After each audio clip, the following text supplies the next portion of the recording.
So I just left class, and today we're gonna be I'm making a protein shake with some steak and eggs, something quick, nothing crazy.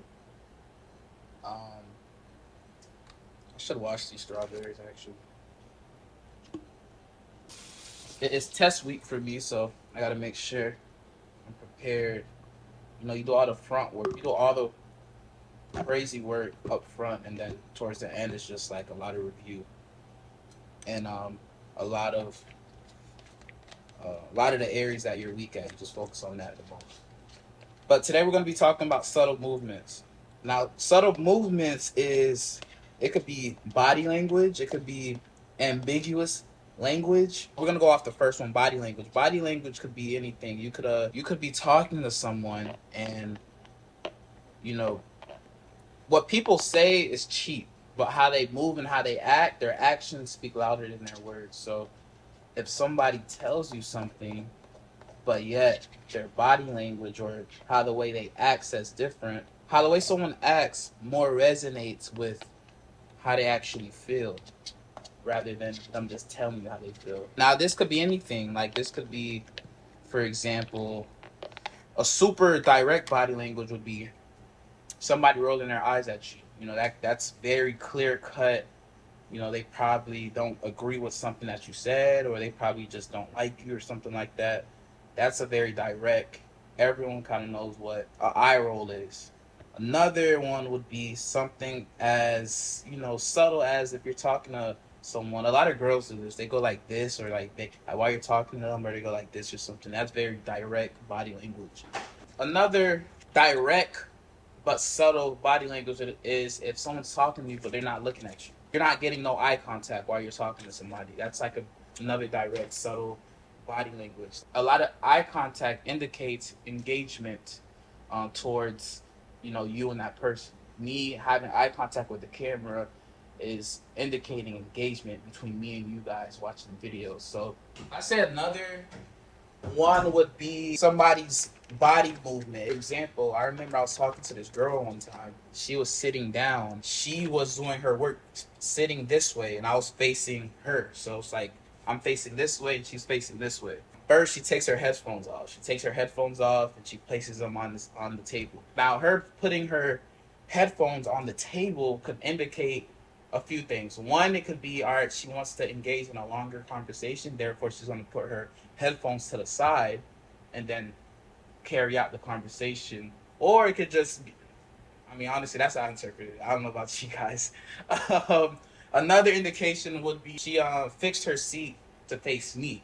So now, like, she went from sitting, looking at her computer, to facing to fixing her chair to face me completely.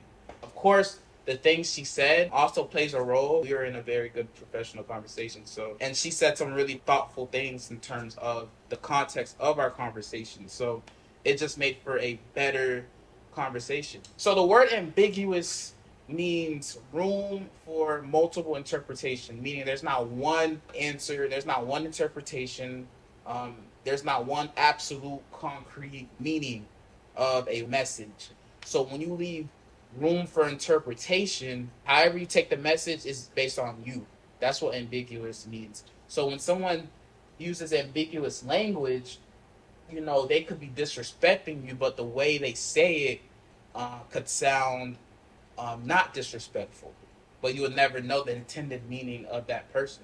That's how subtle somebody could portray themselves. So if I could use, like, for example, let's say you own a restaurant, right?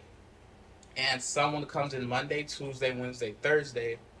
On Thursday they come in, they order the same thing they usually order. So the next day they come, Friday happens to roll around. On Friday they order the same thing as the other previous days out the week, and they go to you and say, "Bro, yesterday Thursday's burrito tastes so good. I don't know what you did, but it tastes really good, bro. Like, you have to make it like that again." Now, off the face value of what that customer just said, you could portray that as a compliment in terms of Thursday was a good burrito, you cook really good food, and this person is probably going to keep continue to go to your restaurant because you cook really good food. But on the flip side of it, you could interpret that as, well, he's basically trying to say your food wasn't good Monday, Tuesday, Wednesday, but rather Thursday it was really good. But the other days of the week, the food was terrible. So that's kind of like subtle, ambiguous language you have to be able to identify. That person might not have that intention of saying that, but based off the face value of the language of what that person said, you could make those type of inferences in terms of the language of how that person says that. Now, of course, it depends on that person and who they are. If that person's a very strategic person, then it might have been an insult. If that person had no ill intention and they're just, trying to give you a compliment, it could be perceived just as a compliment. When you are dealing with someone who uses subtle movements, you want to be able to not just respond quickly, but rather you have a thought process with every response you give.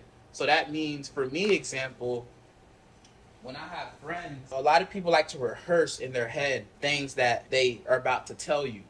And it wouldn't be fair for you to respond towards something that your friend or someone that is talking to you has been rehearsing how they're going to tell you whatever they were going to tell you for probably, a couple hours, minutes, months, weeks. I'd say there are certain exceptions. If you're going to respond right away in that moment, you got to go in for the kill, meaning that whatever you say, there's no room for a rebuttal. There's no room for a response. There's no room for any type of retaliation from the opposition, from the opposing side. Subtle movements is something that those who know that they're doing it could hide behind their words, and you'll just never know. It tells you a lot about someone's character when they're conveying and they're displaying subtle movements. They're basically saying to you that they don't have the guts to tell you directly, so they're going to tell you indirectly in a way that doesn't come off confrontational, but rather delightful. But really, they're saying something else wise. But it's just coming off that because they're avoiding confrontation. They're avoiding the disagreement of something. So that tells you a lot about somebody's character, that they rather be unclear and hopefully that you get it or you don't get it. So, a lot of today's problems we have in our generation and relationships and friendships and stuff like that is communication. And it's different ways things are being communicated. And if we're not super clear about how we feel and how certain things are, and if we're hiding behind subliminals and subtle movements, we're just leaving people open-ended. And I think we should spend more time practicing better communication.